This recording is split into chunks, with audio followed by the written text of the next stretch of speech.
Shalom. Want to start off source by giving all praise to Yahweh, Ba'ashem Yahushua, B'Shem Kodash. Double honors to the Apostle Great Most, and honors to you brothers doing the work, the most high in truth and in sincerity. Yahweh's real name, of whom the world ignorantly calls God, Jehovah or Yahweh. His real name is Yahweh. The Son's true name is Yahweh Sham, and when we pray Yahweh, Ba'ashem Yahushua, but meaning in, Ha meaning the, and Sham meaning name. So Yahweh in the name of Yahweh Shai. This is, wishful thinking, wishful hoping. That's what we are, right? We're prisoners of hope. We can start off with that.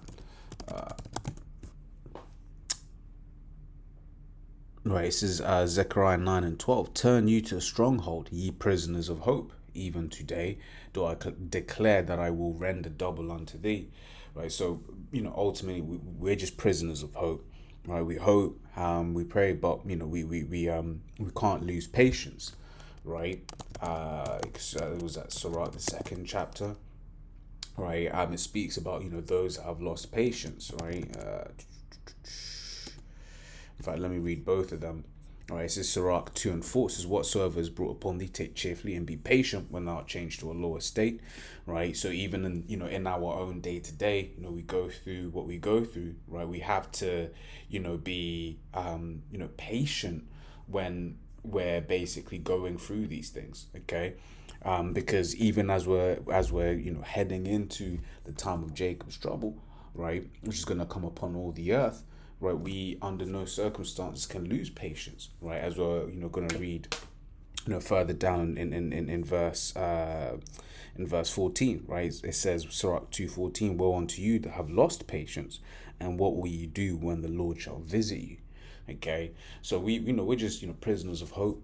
Right, and we are just patiently waiting for the return of our Lord. However, there are certain things that we see, right, because we're commanded to keep an eye on what's happening in this world, right? It's Sirach 39 from the top, right?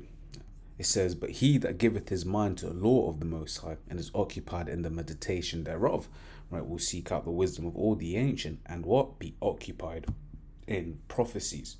Right, so we're occupied in prophecies where keeping an eye on what's happening here, what's happening there.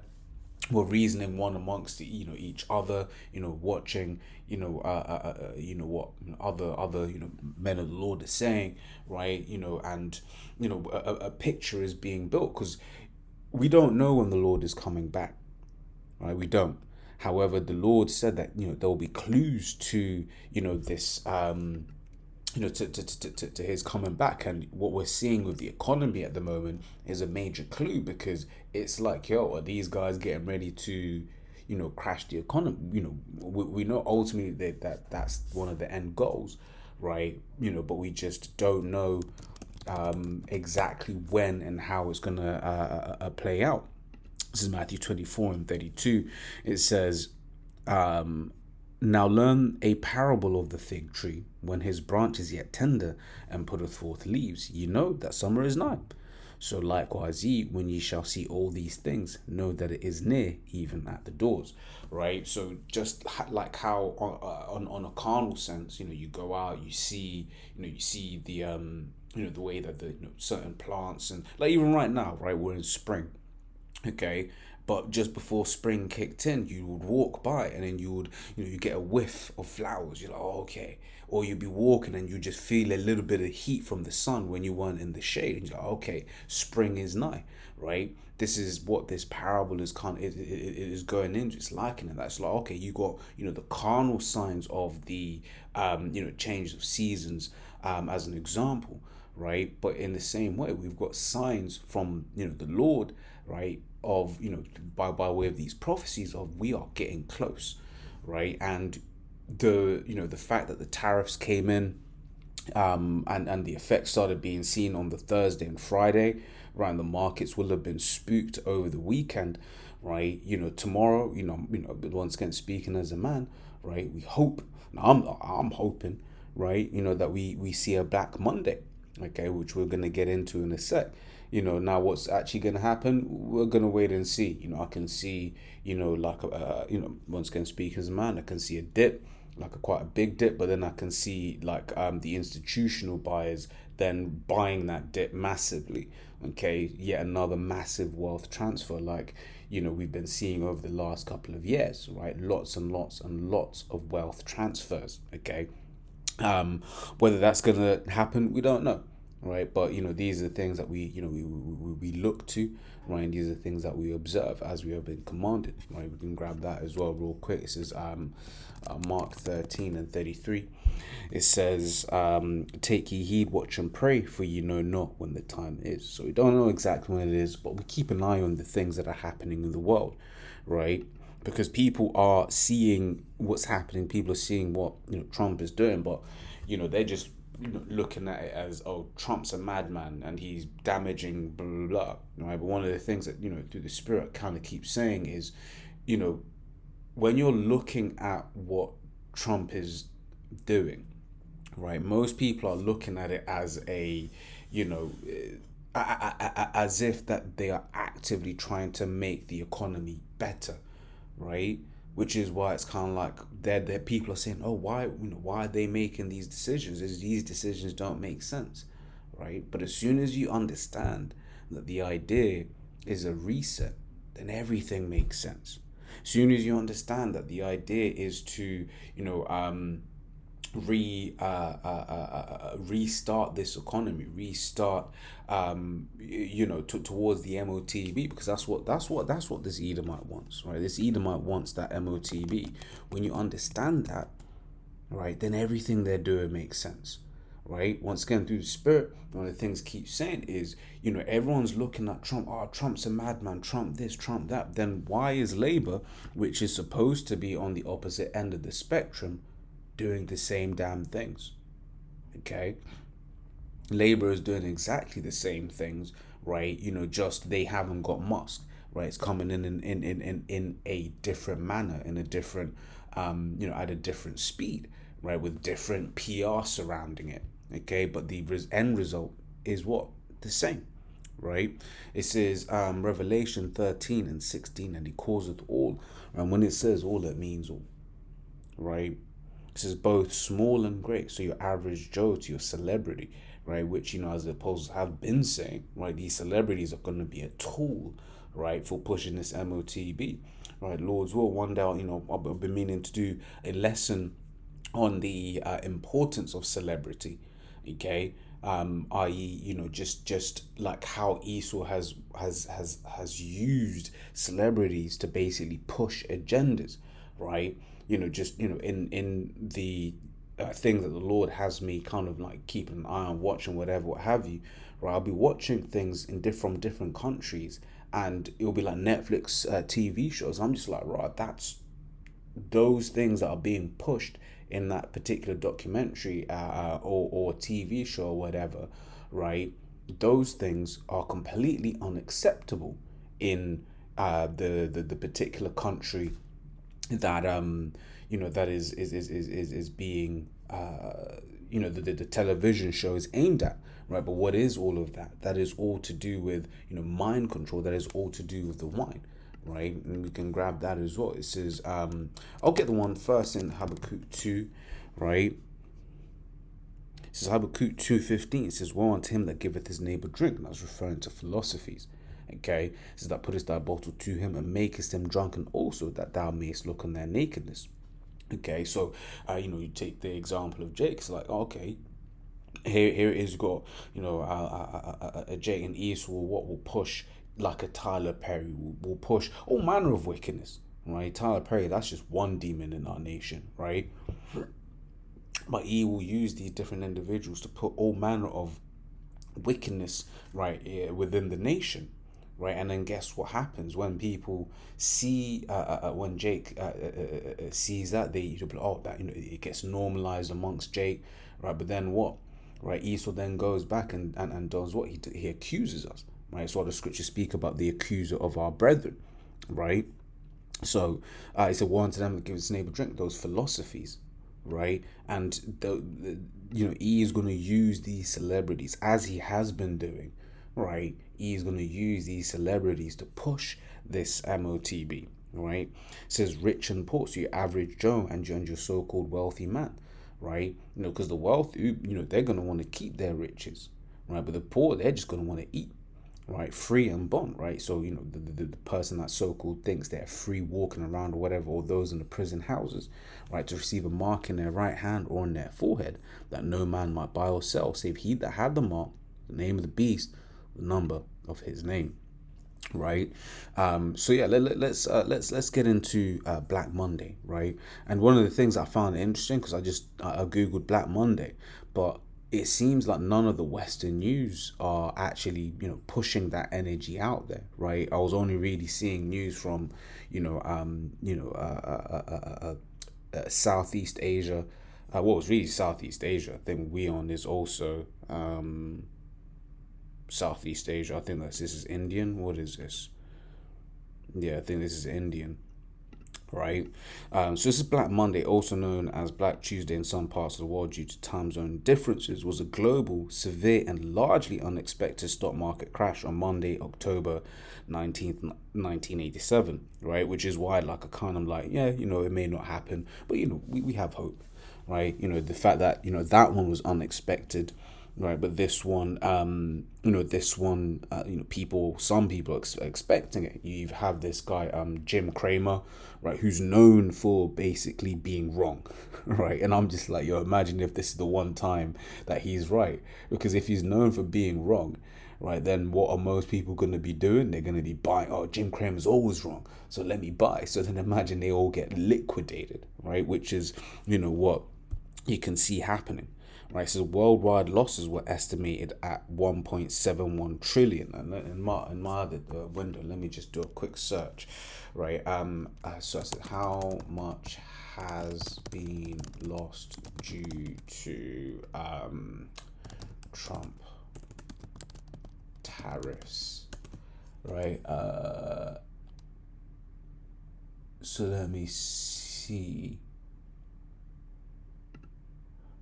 Because I remember seeing some wild numbers. Yeah, that was one of the spirit that had me. It was the video that I did the other day. Bring this in here, right? It says global markets in turmoil as Trump tariffs wipe $2.5 trillion off Wall Street, right? So that was. Just in another day, because this is 1987, and the world is nowhere near as the world is significantly more interconnected than back in 1987, right? So that's why on one day 1.71 trillion, but the market's already lost 2.5 trillion, right? So it says the severity of the crash sparked fears of extended economic instability or even a reprisal of the Great Depression. So technically speaking, we already had Black Thursday, Black Friday, okay? Because these losses are significantly higher than what we were seeing in 1987. It says possible explanation for the initial fall in stock included a nervous fear that stocks were significantly overvalued, which one of the things that is true. I mean, this is so true. Stocks are so overvalued. You look at Tesla. I always remember. Let me try to pull that up as well.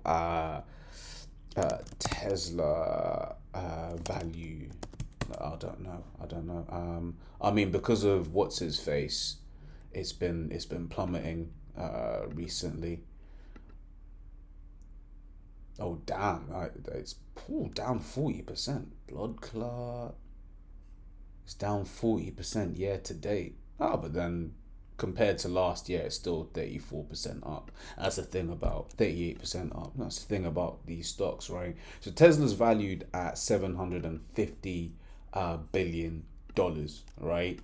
And then VW Group value, right? So I mean, it just goes to show you that this is all it's all witchcraft, it's all money. And I'm gonna bring it into the screen just in a second. Just bear with me, right?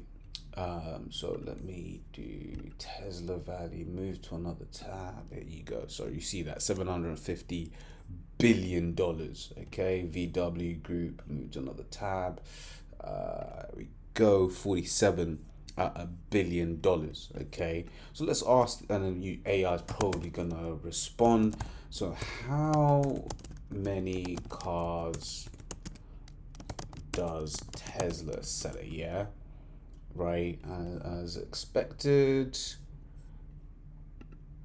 Let me just go. Let's see what this website is saying. There we go. Yep, that's the numbers that we want. Right, push that in there.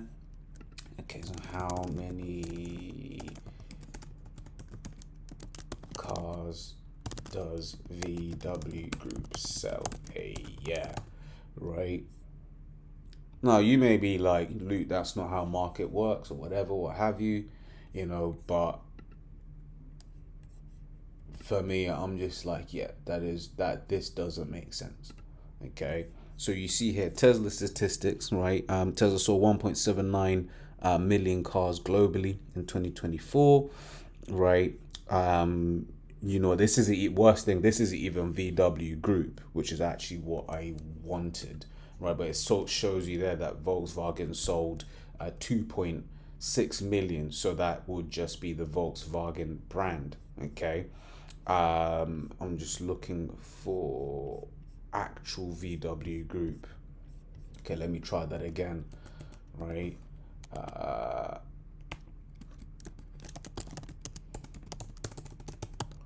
Sold 2024, right? So VW Group sold 9 million vehicles, right, in 2024, right, compared to what did we see here? 1.79 million, right, globally. Now you may be like, well, Volkswagens are cheaper than Teslas, but it's like, yeah, but VW Group has, in fact, what is in VW Group? So like, just going on a bit of a tangent.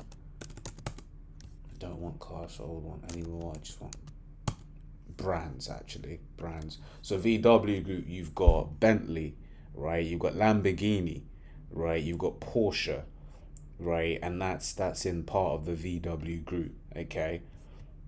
So the idea that just it's because they're a cheaper car. So no, it's also got several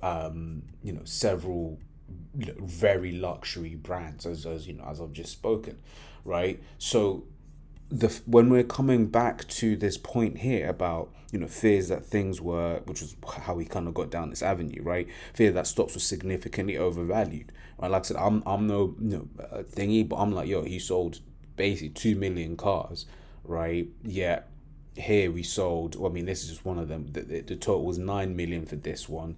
Yeah, this is $750 billion, but the one that sells more cars with more luxury, with more expensive cars in that brand, right? Because VW also has Bugatti as an example, although that's probably like only 100 cars a year or whatever, right? Like, this doesn't add up. Okay, that doesn't add up, right? But we see this, so overvalued and were certain to undergo a correction, persistent US trade and budget deficits, and rising interest rates, right? And is that not what we're seeing, right? This is another explanation for Black Monday comes from the decline of the dollar, followed by followed by a lack of faith in governmental attempts to stop the decline. Okay, and it's just like, yo, that's what we're seeing, right? But you can read into the rest of that, right? But this is Black Monday again. The U.S. analyst predicts biggest market crash since 1987, warns Trump tariffs may cause bloodbath.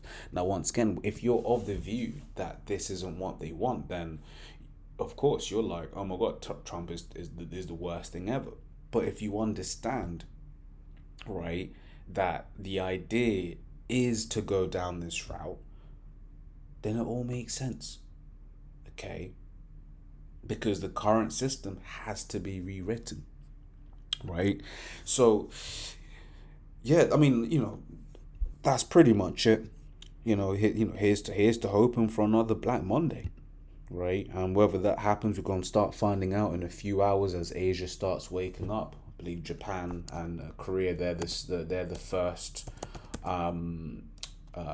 markets to open. Obviously, you have New Zealand and Australia, but they always speak of, what is it, the Nikkei, Nikkei, EI, the stock exchange there, right?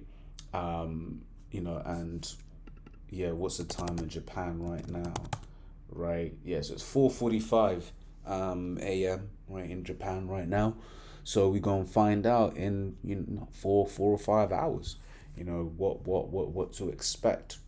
And I do believe there is some early trading that starts. I don't know when that starts. That might start in a couple of hours. Certainly before the day is done. So one to keep an eye on. And yeah, this thing is close, man. He's certainly getting ready to wrap this game up. So as always, I was Ed Van. Till next time, say shalom.